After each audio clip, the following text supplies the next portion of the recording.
All right, today we're going to start up here on the tongue of your unit. So you do have a manual crank handle for your tongue jack. Crank it one way, it goes up. Crank it one way, it goes down. That's for hooking up and disconnecting from your truck. Down below that, you do have a 7-way. This is going to connect to your truck, and that's going to provide you with your turn signals, your brake lights, and it's going to charge your battery as well as your running lights. Down on either side of the saddle for this, you have your 2 tow chains, which are going to provide you a secure connection to your truck. They're going to hook up on either side of the receiver once you hook this up to your unit. There's also an emergency breakaway cable here. This connects to the same spot that the tow chains do, but you don't want to connect them to the tow chains, because if those come off, so does your emergency brake. So you do want to make sure that these are connected to the same spot but separately connected, because what this does is if for whatever reason this comes off of your truck, that's going to pull your emergency brakes, and that's going to lock the brakes up, so that way this thing doesn't go rolling back down the highway. Behind the cradle and the 7-way, you do have your single 20-pound propane cylinder underneath its cover here. So if you want to get to it without taking it off, you can undo this flap at the top. You can get to the handle there. It is fed into the unit with the regulator that's right there. That runs the propane into the unit. When you do take this off, there is a bungee cord that secures it underneath. I don't know if you can see that very well. There is a bungee cord that secures this on, and when you do take this off, when you put it back on, you do want to make sure that the locking bolt here is as close as it can get to the vehicle, the unit, so that way this lid doesn't catch wind and it blows the top off for you. Behind that, in its battery box, is your 12-volt marine and RV battery that supplies the unit with power when it's not being plugged in. And then up behind that is your battery disconnect. That red key there will turn to the off position. If you want to store this thing for long extended periods of time and you do not want to drain your battery, you flip that to off, and it cuts the battery power going to the unit. So that way the next time you go to use it, you flip that back on and you'll have just the same charge in your battery that you had when you turned it off. So we're going to come around here to the side of the unit. So here on the side, you do have 3 important stickers. So we're going to start with the VIN. That's just like the VIN number for your vehicle. The next one next to that is the tire unloading. That's going to give you the size of the tire and the cold tire pressure. So as you can see, they do have 80 PSI. They all have been checked, all 3 of them. You have one on each side, and then you have a spare. They all have been checked. They're sitting anywhere between 75 and 80, which is perfectly normal. You can go 5 below, but you really don't want to go anything higher than that. So you can run anywhere between 75 and 80 PSI. And then underneath that, you do have your manufacturing sticker. That's going to give you the date that the unit was manufactured. That's going to give you the tire size. It's going to give you the rim size. It's going to give you all the important information that you're going to need if you ever need to contact the manufacturer for any reason, okay? So behind that, you do have your off-door side pass-through compartment door. When you open it up, it does cinch at the top with a magnet, so that way you don't have to worry about it. They're rare earth magnets, so they are water resistant underneath that plastic, so it prevents, it won't make them immune to rust, but it will prolong them against rust, okay? So if this ever breaks, you do want to get this fixed. You don't want to leave these hanging off, okay? So if you notice, you do have a pass-through compartment. You do have a little bit of a storage over here, but over there it passes all the way through to the door side, and there is a manual crank handle over there. That manual crank handle is for the stabilizer jacks that are on all 4 corners of your unit. And when I say stabilizing jacks, that is all they are. It is a 3/4 inch socket. You can use the manual crank handle, which is preferred, or if you don't want to do that, you can get a power drill and use it on its lowest setting with a 3/4 inch socket to raise and lower these up. But when you use these are not for lifting and leveling of the unit. They are for stabilizing it only. You do not want to use these to lift up the unit off of the ground or anything like that. They are just to keep it stable when you're walking around, when you're using it, okay? And I'm going to say that all 4 times. I'm going to say that till I'm blue in the face. This locks with your 751 key. That is the only key on your key ring that won't have a plastic head on the top of it, okay? And it'll actually say CH751. That's going to open up all of your single latches there. Behind that, you do have your freshwater fill station. So what you're going to do is you're going to remove this cap. You're going to stick your hose, which has a pressure regulator on it. I always recommend a pressure regulator because it keeps the water PSI in between 40 and 50. Anything higher than 50 PSI, and you do run the risk of popping those crimp rings that connecting your water lines and those hose clamps that keep everything contained. You do run the risk of those disconnecting and causing a big wet mess if you use anything higher than that. Down below the fresh tank fill spot, you do have your fresh tank drain, which is this white cap here. So you remove this, so you're ready to pack up and leave for the weekend. So, you know, Sunday morning you wake up, you pop this cap off, water's gonna come out of this, okay? So when you do take this off, I recommend that you store it in your water heater compartment so that way it never leaves the unit and you always know where it's at. It's always a good recommendation, so that way you never stick it in your pocket or whatever, and it's not going to hurt anything by sitting in your water heater compartment. Speaking of water heater compartments, that's what we're going to go over next. So your unit is equipped with a Suburban on-demand water heater, so it is tankless. So if you open this compartment door up, you're going to notice that you do have your fuse here. So every once in a while, you do want to make sure that that's nice, good, and tight. Then underneath that, you do have a switch that's labeled I and O. O for off, I for ignition. So this switch does need to be on in order for your water heater panel on the inside of the unit to be powered on. So if you're going to be using this thing every weekend, it's actually okay to leave this in the on position as long as the panel gets turned on and off appropriately. But if you're going to store this thing for long periods of time, when you go to use the battery disconnect, go ahead and flip this switch to and turn the whole system off, okay? The last most important thing in this is your pressure release valve here. So if your water tank, if you ever want to know if you've got water running throughout your tank or your water heater, you can pull on this and you'll hear water come out or air come out if there's nothing in there. It is very important that you never try to light your water heater without water being in the tank, okay? And like I said, this is your fresh cap this is your fresh tank cap. I always stick them in there. And then now that we're underneath of the water heater, we're going to start off with your low point drains. You've got a red for your hot and a blue for your cold. These are the two lowest points in all of the water lines of your unit. These are used for winterizing and de-winterizing of the unit. Whenever you go to winterize it for the winter, you can go ahead and remove these caps and also set them into the water heater compartment. And what that does is it's going to allow the excess antifreeze and water to have some place to go instead of freezing up in your lines, okay? So underneath that, we do have your sewer connection line. This is where you're going to connect your sewer hose. You're going to run the other end to the proper dump station. And the order of operations is black tank first. So your black tank is your toilet where all your bio waste goes. So you're going to open it up first. And then once the flow of that gets a little low, then you can go ahead and pull your gray tank, which is going to be your kitchen sink, your shower, and your bathroom sink, okay? And what that does is that allows that gray water to also kind of help wash out all the bio waste in not only the connection, but also your hose as well. It does have a cap that'll fit over it, so when you're not using it, you do want to make sure that the cap is over it. Now that we're done with that, we're going to move back here to your 30 amp service shore cord. So to plug it in, you're going to make sure that the ring is all the way against this base here. You're going to rotate that. It does have 3 prongs that you're going to match up. One is L-shaped. You're going to match that up with the prong on the inside of the outlet. You're going to stick that on. You're going to rotate it about 1/4 of a turn clockwise. You're going to lock those into place, and you're going to make sure that this black ring is securely tight up against the outlet, okay? What that does is it creates a nice tight seal that's going to keep any of the elements from getting in there and doing any damage to any of that, okay? So and you have a blue light too that tells you that you have power. Yes, you do have a blue light there, and you actually have lights on the other end too that show you that it's getting power at the other end as well. It is a 30-foot shore cord. I know that's a lot of people consider that a very important piece of information, but there's a sticker on the plug-in side that will have the amperage and the feet of the service cord, okay? It's very important that when it is not plugged in, you do want to make sure that this cap is over the outlet. That's going to provide you the same protection as having this securely connected, okay? That's going to keep anything from getting in there and doing any damage. So the white valve here, we open this up, that's your city water connect. So you're going to hook the hose and regulator, the same one you use to fill your fresh tank, you're going to hook it up to this. And if you're connected to city water and you've got it on at the source, so if the camper park that you're staying at is providing you with water, you have it connected to this, you do not have to turn your water pump on, and you do not have to use the water in your fresh tank, okay? The next one underneath that is your black tank flush, so you can hook that same hose and regulator up to this, and what this does is as long as your black tank is empty and that valve is open, and you've got your sewer hose connected to the proper dump station, you run your hose into this. This spins a little aerator at the bottom of your black tank to kind of help spray all that gunk that is hardened and caked onto the sides and the bottom of your black tank. It kind of helps wash that off and empty out your black tank for you. But again, you do want to make sure that the valve is open and that the tank is empty when you go to use your black tank flush, okay? So you've got you've got 1 tire on either side, so 2 in total, and then you've got 1 on the back. The lugs have been torqued to 100 foot-pounds as per the side of the sticker here, as per manufacturer, and the PSI in them, like I said, is anywhere between 75 and 80 PSI. So in order to, if you do need to ever change your tire out, there is a lug pattern. You can find it up on the tongue of the unit, and you always want to do it in a star pattern. And there's actually ways that you can, if you can't find the sticker, there are ways that you can look that up, and it'll show you exactly the pattern that you need to use to loosen and tighten those back up, okay?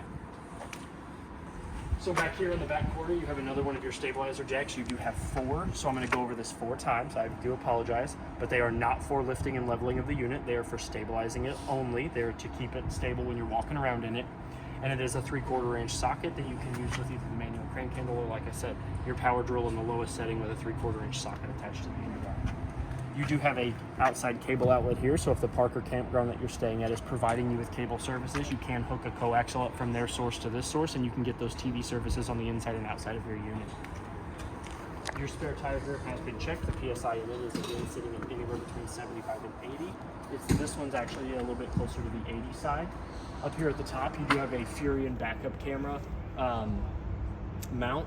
So if you do want to purchase one of those, you just remove the plate off of that. You can plug and play your camera. It's just one simple connection, and then you put the monitor in your truck, and then whenever you have your 7-way connected, you'll get camera access and you'll get to see what's behind you. As well as on the right corner up here, you do have a Lippert on-the-go ladder receiver. It's an extendable ladder that holds up to 500 pounds, and that'll give you roof access. While we're talking about the roof is the life expectancy of your camper. So you do want to get up there and make sure that the seal is good about every 90 days, about every 3 months. Get up there. You don't have to reseal it if it's not needed every 90 days, but it is in good habit to get up there and check the roof every 90 days, make sure the lap sealer is good, make sure there's no cuts, tears, holes, anything like that in the roof membrane, in the roof itself, at the 4 corners, where any of the lap sealers at, where any of the things that are coming out of your roof are located at. Any air bubbles you need to reseal. Any cuts, scrapes, holes, anything like that, and we'll use a self-leveling lap sealer for that too. So you also have a compartment down here next to the spare tire, which if we open that up, that actually goes up underneath the master bed in the bedroom. And those 2 cushions there, those are actually to put on the tabletop that folds down into a secondary sleeping area in your unit for you. We'll go over the secondary sleeping area when we go inside, but those cushions actually lay on the tabletop to provide more cushion for whoever's going to be using that as their bed, okay? Underneath the right turn signal, you do have a license plate bracket. This is your awning arm, so you do have one in the rear and one in the front. That's going to hold your tube that's got your canvas on it, as well as there's a string of LED lights that run the length of that. Back there in the corner, again, like I said, that's your 3rd stabilizer jack. That is for stabilizing the unit only. You do not want to use that for lifting and leveling. Again, it's a 3/4 inch socket or the manual crank handle that's in the front door side compartment. Your tire on this side, again, the lugs have been torqued to 100 foot-pounds, and the PSI is sitting anywhere between 75 and 80 PSI, as per the tire and the sticker on the front. You do have an outside GFCI protected 110 outlet, so that way you can plug in any sort of entertainment outside, lights, radio, whatever. And if for whatever reason water was to get in this and trip the circuit, it would only trip the GFCI circuit. You do have an outside shower, which opens up again with that 751 key, and I just so happen to have one, so I'm going to show you what they look like. That's your 751 key, and this outside shower does open up. I don't never remember what direction. Me either. So it does not have a latch that'll keep it shut, so you do need to just let it hang open. Now that you have your outside shower open, it does come out on its hose, and you've got hot on the left and cold on the right. So if you have your hot water heater on, you can get hot water out here. So if you want to wash your feet off, wash your dog, wash your kids, wash your spouse, whatever, you can do that. And if you need to go hands-free, you can set the head of the shower in the little base here, so that way you can wash your feet off, and that way you don't have to rely on anybody else to do it for you. When you're done with it, you do want to make sure that the cord is, the hose is coiled up around the faucets, and then the shower head will tuck in there. And then, like I said, there is no closing latch, so you do want to make sure that it is locked when you're done. Those are my keys.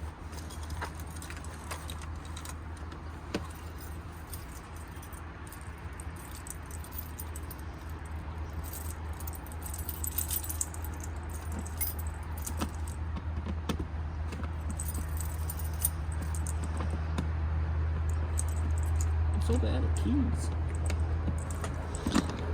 The 751 is always the tricky. Which way does it go? There we go. Now that we're done with that, we can move on to your furnace vents. So you do have your intake here and exhaust there, so hot air is going to come out of this. This does get hot enough to curl the hair on your arms and scald your skin if your furnace is on and it's been running for a while. So it is recommended that tell people to stay away from this if your furnace is running.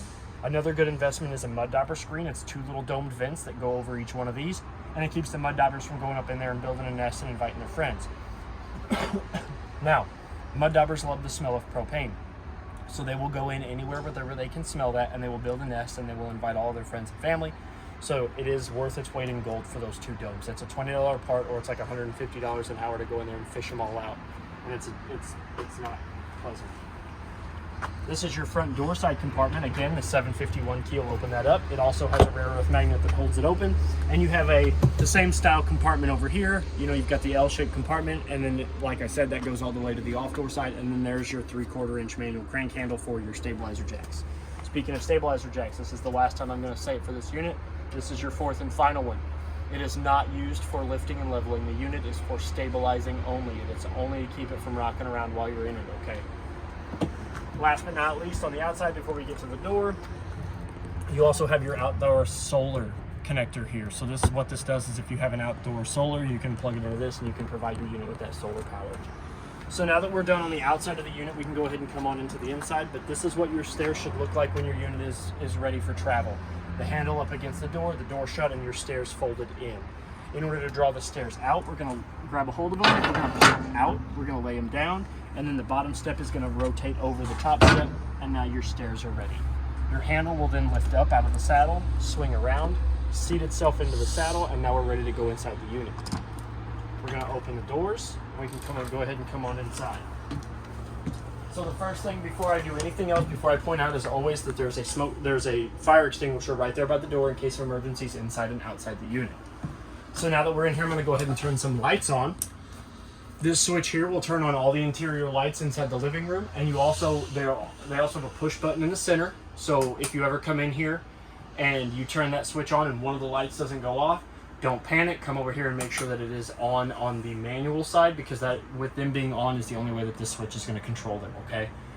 Next to that, you do have this switch here, which is going to turn on the strip of LEDs that run the length of your awning tube. We'll go ahead and turn that back off. The next button there, that red one, that is your water pump button. So if we flip that on, that red button is going to illuminate, and it's going to start trying to siphon water from the fresh tank through the pump to all the water fixtures in your unit. Your fresh tank is empty, so I'm not going to turn that on because I don't want to vapor lock it. But this is how you use your water pump, okay? This red button here. Up above that, you do have... And I only need this when I'm not hooked to city water, yes, correct? Yes. If you're hooked to city water, you can leave it off. Water automatically pressurizes throughout the line. It actually bypasses the water pump, and you don't have to worry about it when you're connected to city water. So the 4 little buttons up here at the top, this is your battery button. That's going to read off of the bottom table there. So as long as it is plugged into the shore cord, it is going to show you that it is a fully charged battery. So if you do want an accurate reading at this button, you will have to have it unplugged from the shore cord, okay? The fresh button, these next 3 will read off of the top table, and the fresh is going to tell you what level your fresh tank is at. So this one should read empty. Your black tank is going to be your toilet, which is your bio waste. And then your gray is going to be your kitchen sink, your shower, and your bathroom sink, okay? So those 3 features all share one tank, okay? And that should read empty as well, but that's going to read off of that empty 1/3, 2/3 full, okay? Last but least, on your control panel here is your awning button. So if we hold it, when you run your awning in and out, since the awning arm is right behind the door, you do want to make sure that your entry door is about halfway closed. And then now that that's halfway closed, we can go ahead and run this out. So I don't know if I'll be able to get it all the way out, but I'll get it as far as I can, and I will talk to you about the awning. So you can see how fast it goes out, and it comes back in just about as fast. So it's very important that if you run this out and the wind starts to pick up, or you're parked around a tree, that you bring it back in, okay? So it did manage to go all the way out, barely. But at the end of that tube, there's actually a skirt that will hang down. There's a piece of canvas that will hang down from the bottom of that. It's been rolled up for a while, so it's kind of up there stuck. But you do want to make sure when that skirt falls, actually those yellow stickers there is a good indication. If you can see those yellow stickers from right where we're standing, you do need to stop your awning from going out. If you can see those yellow stickers just like that, you do need to stop your awning, because if you just hold this button, then it'll start to roll itself back up in reverse. And you always want to make sure that the canvas is coming out of the top of the tube at the top, not at the bottom, okay? So now with your awnings out, you do have 2 awning arms, like I said, one in the front, one in the rear of the unit. The bottom arm on your awning is actually maneuverable. There's a pinch button there. So right here you do have a pinch button. up in here that'll control these two little silver tabs. You can actually pinch that and bring this arm in and out. And what that does is it actually lowers whatever side you're manipulating these arms at, and it will create a steeper pitch on either end of that awning. And then that way, like say you've got rain coming in from this way and you want to sit underneath it, you can actually lower the front end down so that way the rain kind of gets on that and runs off the front. Same for the back, and if you do them both at the same time, you can actually create a steeper pitch at the front of the awning as a whole. So if it's raining towards this direction, you want a little bit more protection, you can do that. Or sun, if you want more shade, you can do it that way as well. But it's always recommended that when you go to bring your awning back in, that these are in their default position, which is all the way extended, okay? So you do want to make sure that your awning is all the way out and it's all the way extended like this before you decide to bring it back in, because what that's going to do is that's going to allow this to come back in and go back out to the best of its abilities, okay? So we're going to go ahead and come back in. I'm going to bring that awning back in because, like I said, it's very important. The awning is one of the most expensive repairs on your unit. So if it gets damaged by strong winds, by a loose branch, by anything, it's an expensive repair. And I'm going to show you how. Oh, there's that skirt. See that skirt right there? That's the skirt that you want to see, and you want it to stop about right there. So we're going to go ahead and bring it in. So up is in. Down is out. So think about it like that. Up is in and down is out. And you can see how quick it comes in. So like I said, if you're going to step away from your camper for more than 5 minutes, bring your awning back in. I know sometimes it looks nice to leave it out with your little table underneath it, but you're going to do yourself a huge favor by just bringing it all the way back in. Okay, now that we're done with the control panel, I can go over. You do have a coat rack here. Down here by the fire extinguisher, you do have your LP and carbon monoxide detector. That is, that's going to pick up any loose propane or any loose carbon monoxide that's sitting in your unit. You do want to test those about every 90 days. I always recommend people do it every time you're going to use your camper. You know, you're coming in, you're stockpiling up for the weekend to head out. First thing you do when you drop off that first load of groceries or clothes or whatever, hit that test button, let it test, let it go back to that solid green light, okay? It's going to save, it's designed to help save your life in case of emergency, and it will do that. So now that we're done with this wall, we're going to move our way around and we're going to work our way back to the master bedroom and then into the kitchen last, okay? So on this wall here, you do have a 110 GFCI protected outlet. Like I said, the GFCI is there in case it does need to trip. It doesn't trip the whole unit, just the GFCI circuits. You do have a JBL Bluetooth speaker here that does come off of the wall. You hit this clip here. It's kind of a pain in the butt, but it does come off of the wall. So you can actually take this with you. You know, it charges. I don't think it charges on that base, but it does have a spot down here to charge. It is a lightning charger, so you can plug that in and you can actually clip this onto your belt, clip it on your side-by-side, clip it on your four-wheeler, whatever you're doing, take it with you. It does fit nicely there. So this does act as the unit of this unit's like stereo. So it is only Bluetooth. You do have your nice big booth style seating. This does convert to a bed. So what you're going to do is you're going to take the table out down here at the post. You're going to lift up on that handle there and this handle here. This tabletop will come out of this L-shaped beam. The L-shaped beam can be taken off of the black base. You can store that L-shaped beam somewhere. This tabletop will lay up against these bump stops here. So you'll lift this up, remove the tabletop, set the tabletop back down on these bump stops. Take those two cushions that we saw underneath in the back rear compartment, lay them on this tabletop, and then you'll turn this into a giant sleeping area, okay? That's going to be your secondary sleeping option other than the master bed in the back, okay? So your windows on either side of the bed or booth do have pull-down shades. They'll stay where you set them, and if for whatever reason they do get loose, down here behind the cushions, they do have bobbins that you can loosen that screw, rotate these. You do want to keep them pretty much decent if they're, you know, you just kind of adjust them according to the height and width of this. Those will allow you to tighten back up the tension of your window strings, okay? That window over there is a fire escape window, so you're going to lift up on that red handle. Let me rotate this back out of the way. So you're going to lift up this red handle out of the seat, push it outward. Now, you can just open the window by letting it rest there halfway through, or if you do need to get out in case of emergencies, you push the whole thing out the window, grab a hold of this, and you'll be able to go out feet first. We always recommend feet first out of the emergency windows. Again, this one has the pull-down shade. You have a second GFCI protected 110 outlet there on this side of the wall there.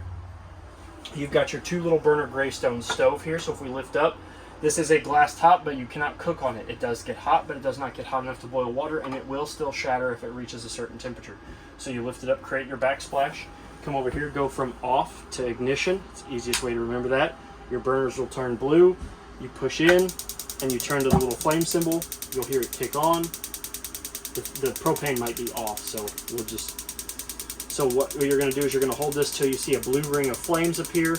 You're going to hold it for another 10 to 15 seconds. And then once that thermocouple, which is that rod that's sticking straight up there, once that gets nice, good, and hot, you'll be able to manipulate your temperature of your burner, and it'll stay lit for you, okay? And the cool thing is that they turn red when there's propane coming through, which I like. Yes, so that way you know. So if somebody comes in and leaves that on, you know that that light is red, so you're like, oh crap, my burner's on. And then when you're done, you can turn that off. Lower this back down. Now, if you've used your 2-burner stove for cooking, you always want to make sure that your burner plates cool down before you lower this glass back down onto it. But because we haven't have it lit for all that long, I was able to go ahead and lower it back down. You do have 2 pull-out drawers underneath that. A deep one and a shallow one. Underneath that is your auto detect fuse panel and breaker box. So if we open that up, you'll notice that you do have your breakers on the left and your fuse panel on the right. So this one is your GFCI circuit here, the one with the gray button. So if you ever need to reset it, what it's going to do is it's going to go into bypass, which is halfway down. You flip it all the way down, flip it all the way back up. Your fuse panel over here is an auto detect fuse panel. So if any of these fuses were to ever blow, you do have a small red LED light that will illuminate next to them to show you which exactly one is blown, so you're not going guessing and pulling them all out for you, okay? And you can actually see that LED light through these vented panels here, so that way you'll be able to know. You walk in and you're like, oh crap, my refrigerator fuse blew. Crap, I can replace that and not have to worry about where it's at. 4 more pull-out drawers here. This one's got your owner bag in it, so what this has is it's going to have all your hardware, like your toilet paper roll holder, all of the manuals for all of your appliances, so forth and so on, all the good paperwork and stuff like that that you love to go through.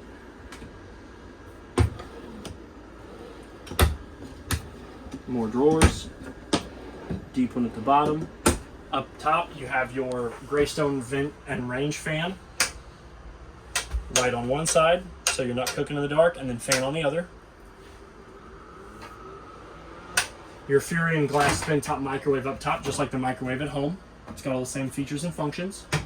You've got a dual cabinet up above the sink area that's got a QR code there, so you can scan for resources if you want it. I think that's how you also get the app. You've got your hot water heater control panel here. So right now it is in off position, and you know that it is in off because only one light is illuminated. So if I press this button, all 4 lights turn on. Now, this is only going to activate if that switch outside in the water heater compartment is flipped from O to I. So it needs to be in the I position for this to work. Once you have it on like this, your 2 buttons here, the up and down arrow, will set your output temperature, which is the temperature that you are calling for on your water heater. This next button here, the 2 sets of arrows, that is your Fahrenheit to Celsius button. So if you prefer the temperature in Celsius, you can hit that and it will go to Celsius. And then the next button up here is your on and off button. So if we turn that off, you can see that the 3 other lights turn off, and then now they're on. Now, when you are calling for hot water from your unit, once you've got the propane on, once you've got the outside thing on, and you're calling for hot water, down here in the big empty space of your screen, you're going to see 3 symbols when you're pulling hot water out of your water heater, okay? A shower head, which means that there's water flowing through it, a fan, which means that the heater is working, and the flame icon, which means that it is drawing gas in. You do need to see all 3 of those symbols on that water heater control panel to get hot water to your unit, okay? So when you're done with it, like I said, you can leave the switch outside on, but when you're done, you do want to turn it off, and then that way you're not wasting all of that power from your battery. You do have a rather large stainless steel basin round sink with a faucet up here that's got hot all the way to the wall, all the way to the left, cold all the way up, and then to draw, you're going to pull out on the nose of the handle there. You pull it towards yourself, you'll get water. Your sink does have a stopper, just like the stoppers at home. Nice countertop drying rack extension here. Big cabinet down here. Underneath that, that's where your water pump is at for winterizing and dewinterizing of your unit. You do have a smoke detector up above our heads there. Again, you do want to check that about every 90 days, just like you do with the carbon monoxide detector and your fire extinguisher, okay? Your thermostat here on the wall is a Coleman Mach thermostat. That's going to control the air conditioner above our heads and the furnace that is down below the refrigerator. So if we wake it up, we're going to hit it. It's going to wake up. We're going to hit it again. Now we can go through our mode select, which the first one is off, cool, which is air conditioner, heat, which is furnace, cool and heat, which is dual climate control. It uses both the air conditioner and the furnace to keep it at a steady temperature. And then dry cool, which is a dehumidified cool. So if you're staying somewhere extremely humid, you do not have to worry about your camper getting humid. We're going to turn that back to cool. Next is our fan control. So you have high auto, high, low, and then it cycles back through. So I always recommend just keeping it on high auto. Okay, I'm going to go ahead and turn that back off. It's loud.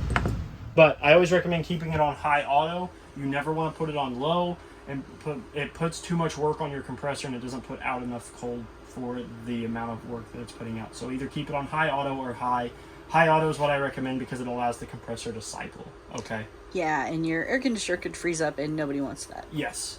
Another good thing about your air conditioner, before I forget, you do have 2 dump vents here on the side. So if you want more air to come through the vents in the ceiling, you close these up. You got somebody sleeping in this bed here, but they want to be nice, good, and cold. You can open up one side. You can open up the other side to go into the bathroom. But the cleaner these 2 air filters are up underneath these vents, the better your air conditioner will work. And these are cleanable by running them under water, taking them outside, shaking them, letting them dry off for 5 minutes, putting them back up there, okay? But the cleaner those are, the better your air conditioner will work. And you can actually do it while you're camping. You know, you look up there, you realize they're kind of dirty, you pull them out, you run them under some water, you take them outside, you shake them off for a while, you let them dry, you put them back up, okay? The cleaner those are, the colder your air conditioner is going to work. And before we leave this lovely wall, you do have your TV bracket hookup. You do have your TV bracket here, which does slide off. So you can take this off, mount this to the back of your TV, and then you can just take your TV, slide it there. And to power your TV, you do have a GFCI outlet up here at the top, as well as a coaxial to draw whatever TV sources the one in the bedroom is allowing you to get, which is going to be where your antenna booster's at, which we're about to get to that once we make it through the bathroom. Woo-woo. Actually, you know what? We're going to go ahead and do the refrigerator too. We'll just knock them all out.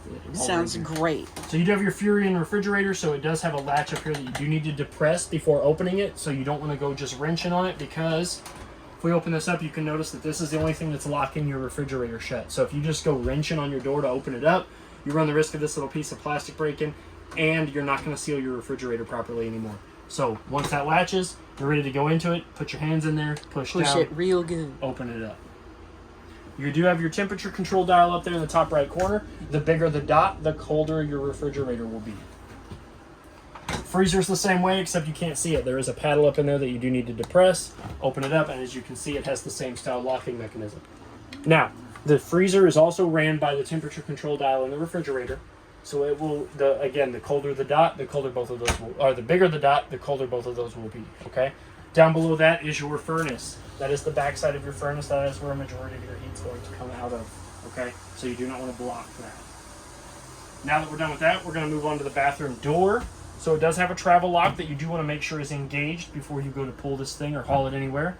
Once you've got it unlocked with this elastic cable here, it does slide and meet up with a bump stop that's got a magnet in it. Hello. Hello. And it's very important that you do lock this when you're ready for travel, because if you don't, you run the risk of this sliding and doing damage to the bump stop, doing damage to the frame of the door, doing damage to the carts, doing damage to the cars themselves that are pulling this door back and forth. So it's just a lot of damage, and all you got to do is just make sure that it is locked in place. So we're going to come into the bathroom now. So you do have a switch over here on the wall. It's going to turn on a strip of LEDs in the shower, so you're not showering in the dark. But the bathroom light is manual, so if you do want to have light in the bathroom, you do need to flip that on manually. You have an air conditioning vent up in the ceiling, as well as a vent fan up here. So if you're in here and you've had too many baked beans over the weekend or too many beers, you can open this fan up here, hit this button, it'll suck all that nasty out of the bathroom. You do want to make sure that you close that before it rains, though, because there is no max air cover over that. So if you open that up in the rain, you're going to get wet at your own risk, okay? You do have a window here that does have another pull down. And like I said, if things get pretty hairy in here, you can pinch these 2 tabs here, open that window, and help air out the bathroom, okay? Behind the mirror, you do have a medicine cabinet with a safety back glass mirror, so that way if it shatters, you don't have to worry about it turning into a million pieces. As well as a GFCI protected 110 outlet. Your faucet on the sink is Hot all the way to the wall, cold all the way out. Up is going to draw water from the water, okay? You do have a friction stopper, sits in the sink. You don't have to worry about screwing it down or nothing. It just fits in there and you push it down to cinch it. Now, your cabinet door does only open underneath the sink with the door closed. You cannot open the door. You cannot open your cabinet door with the door shut. But you do have a little bit of storage underneath there, as well as access to more features underneath that panel there. You do have storage over here for your books in case you're like me and you hang out in the bathroom quite a bit. Your toilet is a 2-portion valve toilet, so as long as you've got water running to either your City Connect or your water pump is on, you put your foot halfway down on that. That is going to fill the bowl with water. If you floor it, it's going to send all that nasty stuff down into the black tank where it belongs. Your shower has a skylight above it, so you can shower in the beauty of nature if you want. Your shower head up here, let me get this balloon off here. This was for winterizing purposes, so that way antifreeze didn't get all over this nice pretty white. Your shower head does have a button up here, so if you've got your hot water on and you're boondocking it and you don't want to turn that off, but you do want to change out whoever's in the shower, you can hit this button here. That'll turn the water off at the shower head, and then you can get out, and then somebody else can get in. They can hit this button and turn the water back on. You do have hot on the left and cold on the right. You do have a little rack here for your soap or scrubber, and then your shower door here is on a roller, which will lock into place. And if you are on the outside and you're ready to get in, you push towards the shower. And if you are if you're in the shower and you're ready to get out, you pull towards yourself and slide the door open. You do have a curtain that will block off the toilet from the shower, so if whoever's in here is doing some damage, you can be like, nah, I don't even want to see that. So you can shut that off, and then you can still have access to your shower. You're invisible to me. Yeah, get out of here. Your door from the master bedroom to the bathroom is the same as from the living room to the bathroom. It does have an elastic travel lock that you do want to disengage to close the door. Same bump stop. Hi, how you doing? I'm good. How are you? I'm fantastic. But you do want to make sure that those are engaged when you're ready to travel. So now in here into the master bedroom, we're going to start on this wall here. You do have another one of those sliding TV mounts, so you can lift this up, attach your TV, put it back on, and then you do have your 110 outlet here, which is GFCI protected, so that way you can power your TV, as well as your cable and satellite and antenna coaxials. So if the Parker campground that you're staying at is providing you with cable and you've attached your cable to the outlet on the outside corner of the unit, you're going to turn this button off, which there's a green LED that you can see when it is on. So you're going to turn it off, and you're going to hook to this auxiliary and satellite coaxial. That's going to provide you with the park provided TV programs, okay? If you want the antenna channels, which around here you do get about 46, 47 of them, you're going to connect to this bottom coaxial, and you're going to make sure that your booster is on, okay? That's going to provide you with those 47, 48, 46 TV channels, okay? This one here is if you want to prep for Wi-Fi, you can actually remove that, and there's some Wi-Fi prep up underneath that. You do have a fire escape window here with the same pull-down style shade. This one opens up by lowering this down, sliding it all the way open. And you can also move the screen, and then you can go out feet first. I always recommend feet first. On either side of the master bedroom bed, you do have a USB and USB-C outlet, turbocharging out, or what do they call it, lightning charging outlet, and a regular USB outlet, as well as a GFCI protected 110. On either side of the master bed, you do have closets that have, this one's got a little pillow in it for the master bed, as well as some sheets. It does have a coat rack at the top, so you can hang up your clothes if you want. You do have an above head storage, which is one large compartment with 2 drawers, so you can fit your throw pillows and stuff like that up in there. Trey wants you to have as many throw pillows as possible. And you also have 2 cabinets down here on either side of the master bed. Up underneath the master bed, if we lift that up, you do have storage up underneath that as well.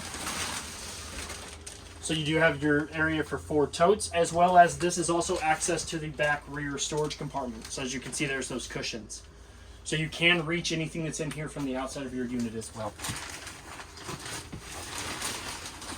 Those are strut supported, so if you lift your mattress up, you don't have to have somebody here holding it. But if you really want to mess with your husband, you can tell him, hey, come and hold this for me while I go and pack everything in the unit. You have 2 manual push button lights above the bed. So these are manual. When they are on, they also work on the switch. So every light in this unit, if it's on, it will work on the switch that powers the lights. It's funny. It's great. You just turn that light off and these will all turn off as well. And then you do have a pull down shade here, as well as another fire escape window. Same one as this one. And one behind us on the other wall. Same window. Same big fire escape window. Same pull down shade. Last but not least, if you had too much red meat, beans, or beer over the weekend and, he's gassing up the bedroom, you can open this up and turn your fan on. Oh, I was right. It's over here in this corner. And you can suck all that out of here while you're trying to sleep, so that way he's not Dutch ovening you in here hanging out with you, okay? But you do want to make sure that if it is raining that you do not open that, because while you're trying to sleep, being wet like that is not the best idea. I think that pretty much covers everything we went over in your unit. If you have any questions or concerns, please feel free to reach out to me here at Parkland RV. My name is Trey. Happy camping and good luck. Thank you.